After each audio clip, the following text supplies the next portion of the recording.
بسم اللہ الرحمن الرحیم۔ میری بیوی کو یہ معلوم نہیں تھا جس لڑکے کے ساتھ مل کر مجھے دھوکہ دے رہی ہے وہ میرا ایک اچھا دوست ہے۔ اب میں نے اپنی بیوی سے بدلہ لینے کے لیے ایک ایسا منصوبہ بنایا جو اس کو دن میں تارے دکھا دے گا۔ مجھ جیسے معمولی شکل و صورت والے مردوں کو جب حسین اور کم عمر بیوی ملتی ہے تو ہم اس کے ناز و نعیم اٹھانے میں کوئی کسر نہیں چھوڑتے۔ میرا حال بھی کچھ ایسا ہی تھا۔ میری بیوی کسی پری جیسی تھی اور میں اس کے عشق میں اندھا ہو گیا تھا، اندھا بھی اس قدر کہ میری آنکھوں کے سامنے کا سچ بھی دکھائی نہیں دے رہا تھا۔ وہ کہتے ہیں نا کہ انسان ٹھوکر کھا کر سنبھل جاتا ہے، مجھے تو کوئی ٹھوکر بھی نہیں لگی تھی اور میرے پورے قد سے میں زمین بوس ہو گیا تھا۔ اس کے بعد اپنے زخموں کا حساب لینے کے لیے جو منصوبہ میں نے بنایا وہ سن کر آپ بھی دہل جائیں گے۔ یہ آج سے 4 سال پہلے کی بات ہے۔ کافی دنوں سے ہمارا دوسرا گھر خالی تھا جو ہمارے ہی محلے میں تھا اور پرانے کرایہ داروں کے جانے کے بعد کوئی نئے کرایہ دار نہیں آئے تھے۔ یہ گھر وراثت میں مجھے ملا تھا جسے ہم نے کرائے پر چڑھا رکھا تھا۔ میں ایک چھوٹے سے گودام میں کام کرتا تھا اور میری تنخواہ اتنی نہیں تھی کہ ہمارے گھر کا گزارا صرف میری آمدنی پہ ہوتا۔ جب سے پرانے کرایہ دار گئے تھے ہم بہت مشکل سے گزر بسر کر رہے تھے۔ میں بہت ہی زیادہ پریشان ہو گیا۔ جو بھی ہمارے گھر کرائے کے لیے کوئی لینے آتا اسے کرایہ بہت زیادہ لگتا اور وہ واپس چلا جاتا۔ میں اور میری اماں سوچ رہے تھے کہ کرایہ ہی کچھ کم کر دیتے ہیں۔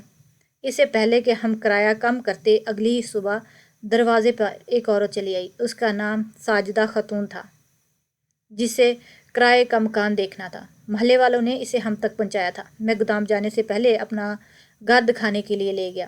اسے گھر بہت ہی پسند آیا اور کرایہ بھی اس نے کوئی اعتراض نہ کیا۔ یہ جان کر مجھے بھی خوشی کا احساس ہوا کہ اس فیملی میں صرف وہ اور اس کی ایک جوان بیٹی تھی۔ اس نے بتایا کہ اس کا شوہر دبئی میں نوکری کرتا ہے اور ان کے مالی حالات بہت اچھے ہیں۔ میں بھی یہی چاہتا تھا کہ گھر کے کسی ایسے لوگوں کو کرائے پر دیا جائے جس کی فیملی میں افراد کم ہو اور کرایہ وصول کرنے میں کوئی پریشانی نہ ہو۔ اس عورت نے گھر دیکھتے میرے ہاتھ پر ایڈوانس پیسے رکھ دیے اور مجھ سے چابی لے لی۔ ان کا شام تک ہی شفٹ ہونے کا ارادہ تھا۔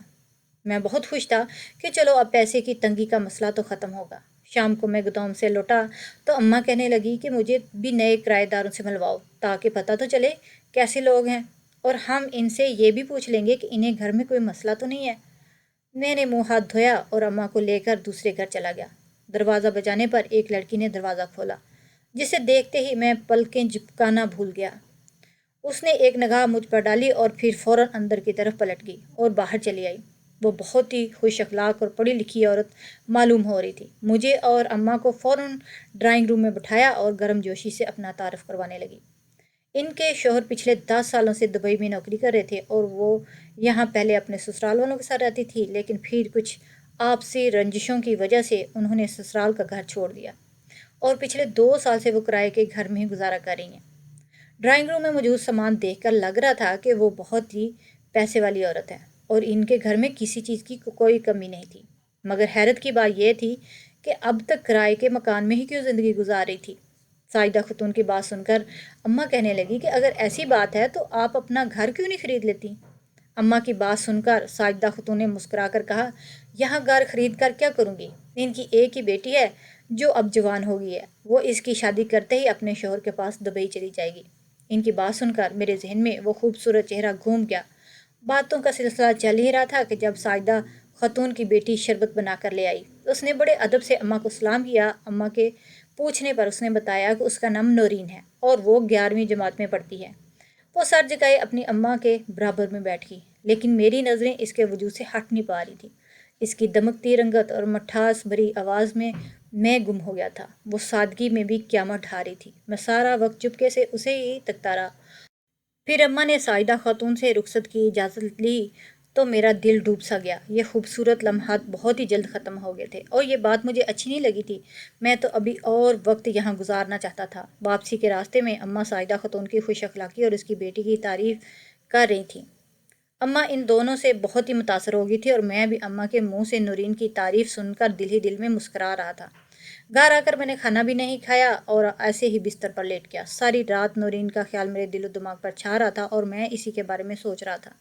وہ میری زندگی میں آنے والی پہلی لڑکی تھی جسے دیکھ کر مجھے احساس ہوا تھا کہ میں اب تک اکیلا ہوں۔ اگلی شام میں بلا ارادہ ہی ساجدہ خاتون کے دروازے پر پہنچ گیا اور دروازہ بجانے پر نورین نے ہی دروازہ کھولا تھا۔ اب وہ مجھے اچھی طرح پہچان گئی تھی۔ سلام کرنے کے بعد منتظریں جھکا کر پوچھنے لگی کہ میں یہاں کیوں آیا ہوں۔ اس سوال کا جواب تو خود میرے پاس نہیں تھا کہ میں ان کے دروازے پر کیوں چلا آیا، لیکن کوئی نہ کوئی جواب تو دینا تھا۔ اس لیے میں نے کہا کہ ماں کہہ رہی تھی کہ اگر کوئی بھی کام ہو تو آپ لوگ بلا جھجک مجھے کہہ سکتے ہیں۔ نورین اچھا کہہ کے دروازہ بند کرنے ہی والی تھی۔ جی ٹھیک ہے، میں نے دروازہ پکڑا اور وہ ایک دم گھبرا سی گئی، تو میں نے فوراً کہا کہ آپ میرا نمبر تو لیجئے تاکہ ضرورت پڑنے پر مجھے بلا سکیں۔ میری بات سن کر اس نے خود ہی مجھے اپنا نمبر دے دیا اور کہنے لگی کہ میرا نمبر محفوظ کر لیں اور اپنے نمبر سے مجھے میسج کر دیجیے گا۔ میرے دل کی مراد پوری ہو گئی تھی، بڑی آسانی سے مجھے نورین کا نمبر مل گیا اور مجھے کیا چاہیے تھا، میں خوشی سے سرشار گھر لوٹ آیا۔ گھر پہنچتے میں نے نورین کو میسج کر کے اپنا نمبر بتایا۔ اب مجھے اس کے جواب کا انتظار تھا، لیکن ساری رات انتظار میں گزر گئی تھی اور نورین کی طرف سے کوئی جواب نہیں آیا تھا۔ میرا دل بہت اداس ہو گیا تھا۔ اگلی صبح میرے ساتھ گودام میں کام کرنے والے لڑکوں کو میری شکل اور آنکھوں کی سرخی سے بہت کچھ سمجھ آ گیا تھا۔ میں پچھلے 5 سالوں سے اسی گودام میں کام کر رہا تھا اور وہ دونوں لڑکے بھی میرے ساتھ اتنے ہی عرصے سے کام کر رہے تھے۔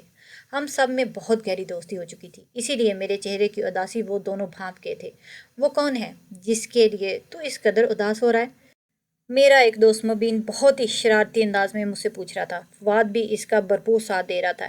ایسی کوئی بات نہیں، تم لوگ کام پر دھیان دو۔ ان دونوں سے جان چھڑوانے کے لیے میں نے بلا وجہ ہی گودام کو ترتیب دینا شروع کر دیا۔ وہ دونوں زور زور سے ہنسنے لگے کیونکہ انہیں اچھی طرح معلوم ہو گیا تھا کہ میں ان سے کچھ چھپا رہا ہوں۔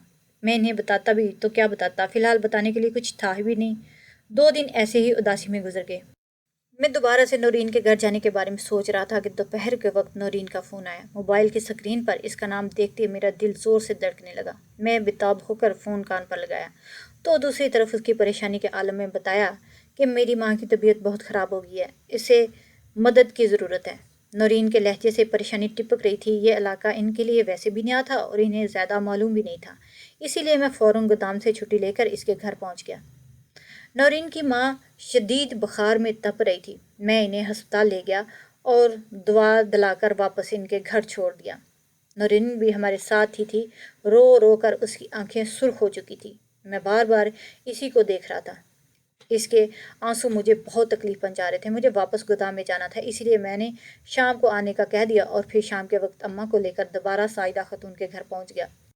ان کی طبیعت کافی بہتر ہو چکی تھی اور وہ میرا بہت شکریہ ادا کر رہی تھیں۔ وہ اماں سے میری بہت تعریف کر رہی تھیں اور پھر اچانک ہی انہوں نے اماں سے ایسی بات کہہ دی، میں حیران رہ گیا۔ وہ کہہ رہی تھی کہ انہیں اپنے شوہر کے پاس دبئی جانا ہے۔ ان کے شوہر کی وہاں طبیعت ٹھیک نہیں ہے اور وہ نوکری چھوڑ کر واپس بھی نہیں آ سکتے، اور اسی فکر میں انہیں بخار ہو گیا تھا۔ وہ جلد سے جلد نورین کی ذمہ داری پوری کرنا چاہتی ہیں۔ وہ میری شرافت سے بہت زیادہ متاثر ہو گئی تھیں اور وہ اماں سے کہہ رہی تھیں کہ وہ نورین کی شادی میرے ساتھ کرنا چاہتی ہیں۔ ان کی یہ بات سن کر میں ہکا بکا رہ گیا کہ نورین جیسی خوبصورت اور جوان لڑکی کا ساتھ مجھے اتنی آسانی سے مل جائے گا، یہ تو میں سوچ بھی نہیں سکتا تھا۔ نورین کے مقابلے میں میری عمر بھی زیادہ تھی اور میں خوش شکل بھی نہیں تھا، لیکن ان کی باتیں سن کر اماں کا تو چہرہ کھل اٹھا۔ اماں بھی نورین کو بہت پسند کرتی تھی، مگر ہمارے حالات بہت اچھے نہیں تھے اور یہ بات اماں نے انہیں بالکل بھی نہیں چھپائی تھی۔ ہمارے حالات کی وجہ سے آج تک میرا رشتہ کہیں نہیں ہو سکا تھا۔ اماں کی ساری باتیں سن کر وہ مسکرا کر کہنے لگی کہ یہ تو آپ کی اچھائی ہے کہ آپ نے اپنے بارے میں سب کچھ سچ سچ بتا دیا۔ ہمارے پاس روپے پیسے کی کوئی کمی نہیں، لیکن ہم بس یہی چاہتے ہیں کہ ہماری بیٹی کی شادی کسی شریف لڑکے سے ہو اور وہ اپنے گھر میں آباد رہے۔ اماں اور میرے آگے پیچھے کوئی بھی نہیں تھا۔ ابا کے انتقال کے بعد رشتہ دار ہمارے حالات دیکھ کر ہم سے منہ موڑ چکے تھے، اسی لیے اماں کو فیصلہ لینے میں زیادہ وقت نہ لگا اور اماں نے فوراً ہی ہاں کر دی۔ مجھے تو ایسا لگا جیسے میں کوئی خواب دیکھ رہا ہوں، جیسے اب تک میں نے ٹھیک طرح سے دعاؤں میں نہیں مانگا، اسے قسمت نے میرا ہم سفر بنا دیا تھا۔ نورین کی اماں نے کہا کہ انہیں تیاری کے لیے زیادہ وقت نہیں چاہیے، کیونکہ جب پیسہ ہاتھ میں ہو تو خریداری میں زیادہ وقت نہیں لگتا۔ 15 دن کے اندر انہوں نے اپنے شوہر کے پاس جانا ہے، مگر ان کی ایک شرط یہ بھی تھی کہ سادگی سے اور خاموشی سے شادی کرنا چاہتی ہیں۔ ان کی بات سن کر حیرانی سے اماں پوچھنے لگی کہ آپ کی بھی ایک ہی بیٹی ہے اور میرا بھی ایک بیٹا ہے، تو پھر اتنی جلد بازی میں خاموشی سے شادی کرنے کی کیا ضرورت ہے؟ سائدہ بیگم کہنے لگی کہ ان کے سسرال والے اچھے لوگ نہیں ہیں اور اگر ان تک نورین کی شادی کی خبر پہنچ گئی تو وہ لوگ بہت ہنگامہ کریں گے، کیونکہ ان کے دیور نے نورین کو اپنی بہو بنانا چاہا تھا اور وہ ہرگز بھی ایسا نہیں چاہیں گے۔ مجھے تو نورین سے غرض تھی۔ میں نے اماں سے کہا کہ خاموشی سے شادی کرنے میں کیا مسئلہ ہے، اچھا ہے کم خرچے میں شادی ہو جائے گی۔ میرے دونوں دوستوں کو جب اس بات کی خبر ملی میری شادی ہو رہی ہے تو وہ دونوں اچھل اچھل گئے اور کہنے لگے تو بڑا چھپا رستم نکلا ہے، اتنی بڑی بات ہضم کر گیا۔ لیکن جب انہیں پتہ چلا کہ میری شادی میرے نئے کرایہ داروں کی بیٹی سے ہو رہی ہے تو وہ دونوں ہی چونک اٹھے اور کہنے لگے کہ ابھی تو انہیں آئے 4 دن بھی نہیں گزرے اور تو نے ان کی بیٹی کے ساتھ زندگی گزارنے کا فیصلہ کر لیا۔ میں نے سرسری طور پر انہیں نورین سے اپنی پہلی نظر کی محبت کے بارے میں بتا دیا۔ میری خوشی کو دیکھ کر وہ دونوں خوش ہو گئے، وہ دونوں میری شادی میں گواہ بھی بنے اور ساری تیاریوں میں بھی آگے آگے رہے۔ یہ بات بہت ہی کم لوگوں کو معلوم تھی کہ میری اور نورین کی شادی ہو رہی ہے۔ سادگی اور خاموشی سے نورین رخصت ہو کر میرے گھر چلی آئی۔ اس کی اماں نے جہیز کے ساتھ ساتھ کافی پیسہ بھی دیا۔ میری تو لاٹری ہی نکل آئی۔ شادی کی رات دلہن بنی بیٹھی تھی اور میں اس کے پاس چلا گیا اور اس کی خوبصورتی کی تعریف کرنے لگا۔ منہ دکھائی میں نے اس کو ایک انگوٹھی دے دی۔ میں نے 1 ہفتے کی گودام سے چھٹی لی تھی۔ یہ ہفتہ پلک جھپکتے گزر گیا۔ ساجدہ خاتون دبئی چلی گئیں اور گھر ایک دفعہ پھر سے خالی ہو گیا۔ میں نے گودام جانا شروع کیا تو مبین اور فواد مجھے ہر بات پر چھیڑنے لگے۔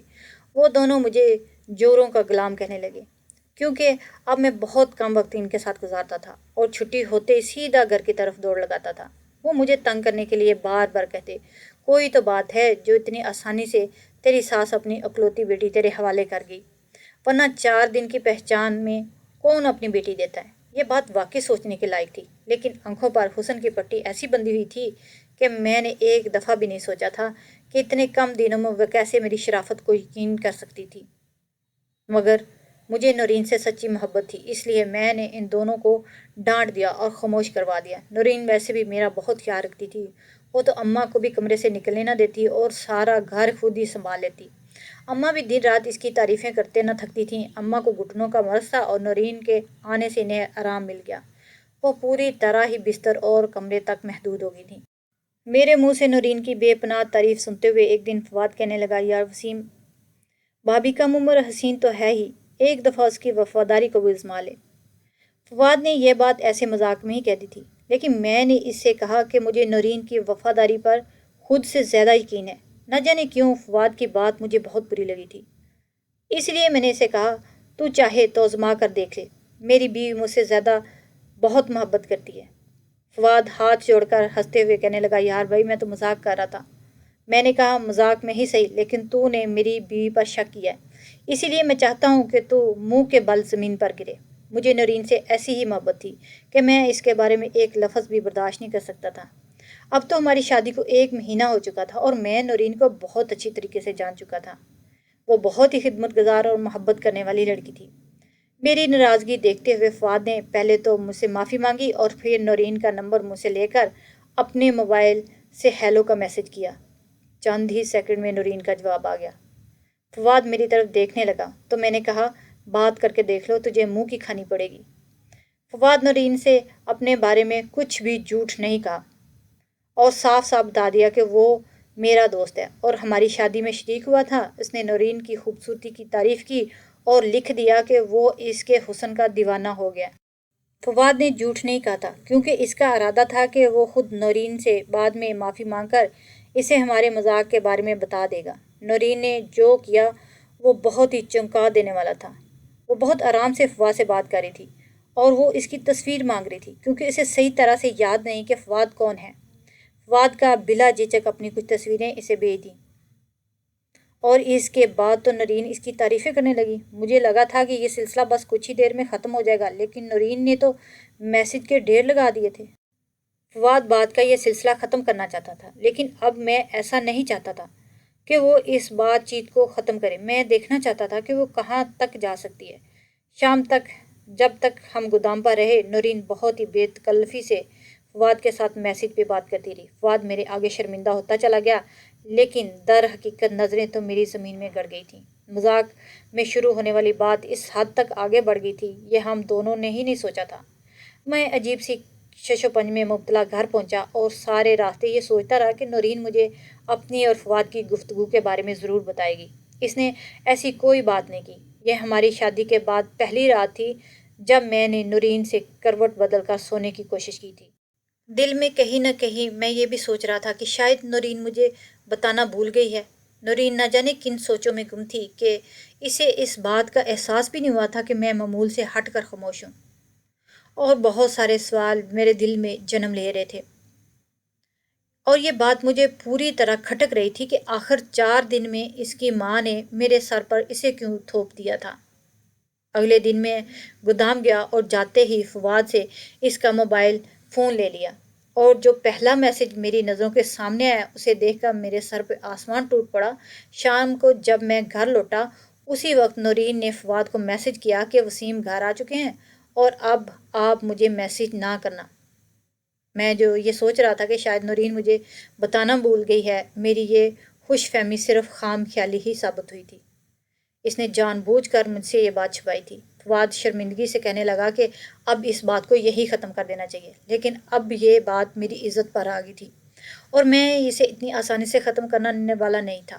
میں نے اس سے کہا کہ اب تو آزما لیا ہے اور نتیجہ بھی سامنے ہے، تو اختتام کرنا بھی ضروری ہے۔ فواد نہ سمجھی سے میری طرف دیکھنے لگا۔ میں نے فواد سے کہا کہ تم اسے تنہائی میں ملنے کے لیے بلاؤ، پھر دیکھتے ہیں وہ کیا کرتی ہے۔ پہلے تو فواد نے انکار کر دیا، لیکن میرے دباؤ ڈالنے پر اس نے نورین کو میسج کیا کہ وہ نورین سے ملاقات کا خواہش مند ہے۔ نورین کہنے لگی کہ کل اسے کسی کام سے بازار جانا ہے تو وہ اسی وقت فواد سے ملنے کے لیے چلی آئے گی۔ فواد نے ایک ہوٹل کا کمرہ بک کروا کے اسے میسج کر دیا جہاں ملنے کے لیے اسے آنا تھا۔ فواد بہت ہی زیادہ پریشان تھا۔ یہ سب تو اس نے سوچا بھی نہیں تھا اور نہ ہی یہ سب کچھ میرے گمان میں تھا، لیکن اب یہ سب کچھ ہو چکا تھا۔ مجھے ابھی بھی امید تھی کہ نورین میرے ساتھ کبھی بھی بے وفائی نہیں کر سکتی۔ شاید اسے پتہ چل گیا ہوگا کہ ہم اسے آزما رہے ہیں۔ اگلی صبح نورین نے مجھے بتایا کہ آج اسے کسی کام سے جانا ہے، اس لیے میں پریشان نہ ہوں۔ میں نے ایک گہری نظر نورین پر ڈالی جس کے چہرے پر کوئی گھبراہٹ کے آثار نہ تھے اور نہ ہی غلط راستے پر جانے کا خوف تھا۔ میں خاموشی سے گودام میں آ گیا اور دوپہر کے وقت وہیں سے چھٹی لے کے ہوٹل روانہ ہو گیا۔ فواد کی جگہ نورین سے ہوٹل میں ملاقات مجھے خود ہی کرنی تھی۔ میں کمرے میں بیٹھا نورین کا انتظار کر رہا تھا۔ میں نے سوچ لیا کہ نورین کے منہ سے سچ سننے کے بعد میں اسے طلاق دے دوں گا، اور تھوڑی دیر میں وہ چلی آئی۔ کمرے میں فواد کی جگہ مجھے دیکھ کر اس کے چہرے کا رنگ بدل گیا۔ میں نے اسے کس کے پکڑا اور اسے پوچھا وہ بازار جانے کے بجائے یہاں کیا کر رہی ہے۔ مجھے لگا تھا کہ شاید وہ اپنی صفائی میں کچھ کہے گی اور مجھے غلط ثابت کرنے کی کوشش کرے گی، لیکن میں خود ہی غلط ثابت ہو گیا تھا۔ جب نورین نے کوئی بھی جواب دینے کے بجائے مجھ سے نظریں چرائی تھی، میں جان گیا تھا کہ اس آزمائش میں وہ بری طرح ناکام ہو گئی ہے، لیکن یہ ناکامی دراصل میری محبت کے منہ پر ایک تماچا تھا۔ میرے لیے سانس لینا بھی دشوار ہو گیا۔ میں نے اسے پکڑ کر جھنجھوڑ دیا اور اسے پوچھا کہ وہ میرے ساتھ ایسے کیسے کر سکتی ہے۔ نورین نے روتے ہوئے کہنے لگی کہ وہ تو مجھ سے شادی ہی نہیں کرنا چاہتی تھی، لیکن اس کی اماں نے زبردستی اس کی شادی میرے ساتھ کر دی تھی۔ اس کی ماں کو اپنے شوہر کے پاس جانا تھا، وہ شوہر جس نے نورین کی پیدائش پہ اسے دھتکار کر چھوڑ دیا تھا۔ نورین کے باپ کو بیٹا چاہیے تھا اور نورین کی پیدائش نے اس کے ماں باپ میں دوری پیدا کر دی تھی۔ نورین کا باپ کو دبئی میں اچھی نوکری ملی تو نورین کا باپ یہ کہہ کر ہمیشہ کے لیے چلا گیا کہ نورین کی شادی ہو جائے تو اس کی ماں بھی ہمیشہ کے لیے دبئی آ جائے۔ نورین کا باپ نورین کا چہرہ ہی نہیں دیکھنا چاہتا تھا۔ کچھ عرصہ تو ساجدہ بیگم سسرال میں رہی، لیکن پھر ان کے دیور کی نظر اس پر خراب ہو گئی کیونکہ وہ بھی نورین کی طرح ہی جوان اور خوبصورت نظر آتی تھی۔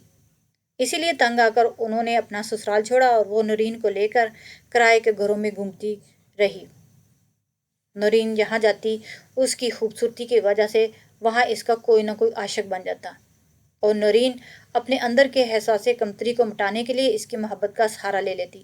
نورین کی ماں ان کے چکروں سے بہت زیادہ تنگ آ چکی تھی، اور پچھلا گھر بھی انہوں نے اسی لیے ایک آوارہ لڑکے کی وجہ سے چھوڑا تھا جو نورین کی محبت میں گرفتار ہو کر ان کا جینا مشکل کر رہا تھا۔ میں انہیں پہلی ہی نظر میں پسند آ گیا تھا اور انہوں نے سوچا کہ نورین کی شادی خاموشی سے فوراً ہی میرے ساتھ کروا دیں تاکہ ان کا ماضی میرے سامنے نہ آ سکے، اور میں بھی دوسرے لڑکوں کی طرح نورین کی محبت میں گرفتار ہو گیا تھا۔ اسی لیے میں نے اسے کچھ سوچے بنا ہی اس سے شادی کر لی تھی۔ نورین کہہ رہی تھی کہ زندگی بھر وہ اپنے باپ کی محبت کو ترستی رہی اور اسی کمی کو پورا کرنے کے لیے اس نے جھوٹے سہارے ڈھونڈے۔ اسے ہرگز بھی اندازہ نہیں تھا کہ اس کی ماں مجھے جیسے معمولی شخص 30 سال کے مرد سے اس کی شادی کروا دے گی۔ میری نسبت فواد جوان اور خوبصورت تھا، اس لیے وہ اس کی طرف مائل ہو گئی تھی۔ نورین کو یہ بھی اندازہ نہیں تھا کہ فواد میرا اچھا دوست ہوگا، اسی لیے اس نے فواد سے بات بھی کی تھی اور ملنے بھی چلی آئی تھی۔ وہ بہت ہی کچی عمر سے ہی اس غلط راستے پر چل رہی تھی، اسی لیے اسے ایک دفعہ پھر اس راستے پہ چلنے میں کوئی خوف محسوس نہیں ہوا تھا۔ میں یہ جان کر صدمے میں آ گیا کہ مجھ سے پہلے بھی نورین کی زندگی میں کئی مرد آ چکے تھے اور میرے بعد بھی وہ فواد سے تعلقات قائم کرنے کو راضی تھی۔ میں نے نورین سے پوچھا کہ اب وہ کیا چاہتی ہے۔ نورین روتے ہوئے کہنے لگی وہ خود بھی نہیں جانتی کہ وہ کیا چاہتی ہے۔ وہ عجیب سی نفسیاتی مسئلے کا شکار تھی۔ باپ کے برے رویے اور مجھ سے نظر انداز کر دینے کی وجہ سے وہ ذہنی مریض بن چکی تھی۔ اسے یہاں سے بھی محبت ملی، اسے سمیٹنے کی کوشش کرتی رہی۔ میرے ساتھ بھی اس نے 1 مہینہ بہت ہی اچھے طریقے سے گزارا اور مجھے ایک دفعہ بھی یہ گمان نہیں گزرا تھا کہ مجھ سے محبت نہیں کرتی۔ وہ اپنی ہی ماں باپ کی دوری کا شکار ہو کر غلط راستوں پر چل نکلی تھی، اور اب اگر میں اسے تنہا چھوڑ دیتا تو یقیناً وہ پوری طرح ہی گناہوں کی دلدل میں اتر جاتی۔ یہاں سے اسے سیدھا ڈاکٹر کے پاس میں لے کر گیا کیونکہ اسے کاؤنسلنگ کی ضرورت تھی۔ میں نے فواد کو فون کر کے کہہ دیا کہ تیری بھابھی کو تو پہلے سے ہی پتہ چل گیا تھا کہ ہم دونوں مل کر اسے آزما رہے ہیں، اس لیے اس نے جان بوجھ کر تجھ سے بات کرنے کا ڈرامہ کیا۔ میری بات سن کر فواد کی جان میں جان آ گئی۔ میں نے نورین کا ہاتھ مضبوطی سے پکڑا اور ہوٹل سے باہر نکلایا۔ وہ میرے نکاح میں تھی اور میں اس کا لباس تھا۔ اس کے ہر عیب اور ہر خامی کو چھپانا میری ذمہ داری تھی۔ میں اسے اپنے دوست کی نظروں میں کیسے گرا سکتا تھا؟ آنے والے وقت میں مجھے نورین کی زندگی خوشیوں سے اس طرح بھرنی تھی کہ وہ پھر کبھی بھٹکنے کا سوچ بھی نہ سکے۔ میاں بیوی ایک دوسرے کا لباس ہوتے ہیں، اور اگر بیوی کبھی کسی غلط راستے کی طرف چل پڑے تو اسے صحیح راستہ دکھانا اس کے شوہر کی ذمہ داری ہوتی ہے۔ لیکن افسوس ہے اس بات پر کہ ہمارے معاشرے میں اگر مرد اپنی بیویوں کو صحیح راستہ دکھانے کی بجائے خود ہی ان کی کردار کشی کرتے ہیں تو ان کی خامیوں کو صحیح جاننے کی بجائے انہیں چھوڑ دیتے ہیں، اور پھر وہ عورتیں ساری زندگی زمانے کی ٹھوکریں کھاتی رہتی ہیں۔